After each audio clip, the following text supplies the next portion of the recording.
আরে আমি তো জানতাম না বাবা এত ক্রেজি হয়ে যাবে। বাহ, দারুণ। মানে একটা মেয়ে এমন একটা ফ্যামিলিতে বউ হিসেবে যাবে যেখানে বরের কোনো ঠিকঠাক জব নেই আর শ্বশুর করে রাইড শেয়ারিং। অর্চি তুমি এত রুড হচ্ছ কেন? পলাট কিছু তো হচ্ছে না। অর্চি তুমিও কি মনে করো না ফ্রিল্যান্সিং একটা গুড প্রফেশন? সোসাইটি কি মনে করে, আমার বাবা কি মনে করে, সেটা বেশি ইম্পর্টেন্ট। আমি তো তোমার বাবাকে বিয়ে করবো না, আমি তো তোমাকে বিয়ে করবো। আশ্চর্য তপু, মানে আমি কি সোসাইটির বাইরের কেউ? Tapu please try to understand the reality. I do understand the reality.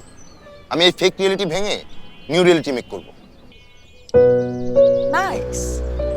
তাহলে একটা কাজ করো, তুমি আর তোমার বাবা মিলে এই ফেক রিয়েলিটি ভেঙে একটা নিউ রিয়েলিটি মেক করো না।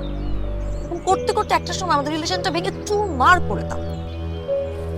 অর্চি, ছাড়ো। অর্চি, অর্চি।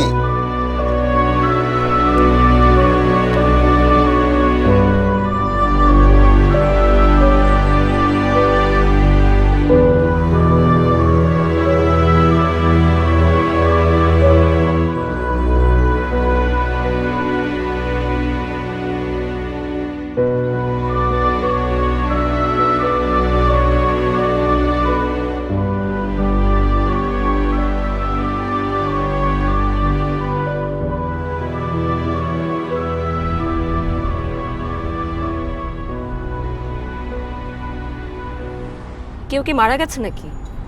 কে কে মারা গেছে? না, আমি তো বুঝতে পারছি না, তাহলে আমরা এভাবে চুপ করে বসে আছি কেন?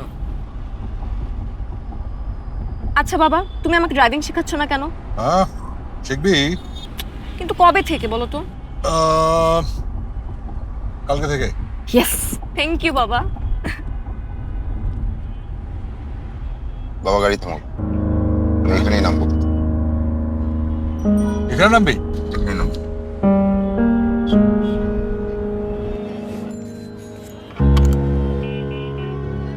আর তুই এখনই স্টিয়ারিং বসে পড় না, ড্রাইভিং শিখে রাইড শেয়ারিং শুরু করে দে। সবাই মিলে আমরা একটা রাইড শেয়ারিং পরিবার হয়ে যাব। ওয়াও, রাইড শেয়ারিং পরিবার, চমৎকার।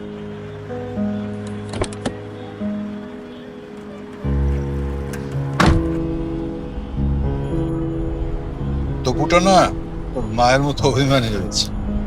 ভাইয়া তোমার রাইড শেয়ারিংটা পছন্দ করছে না বাবা। জানি, বুঝতে পারি। রাইড শেয়ারিং না করলে হয় না বাবা।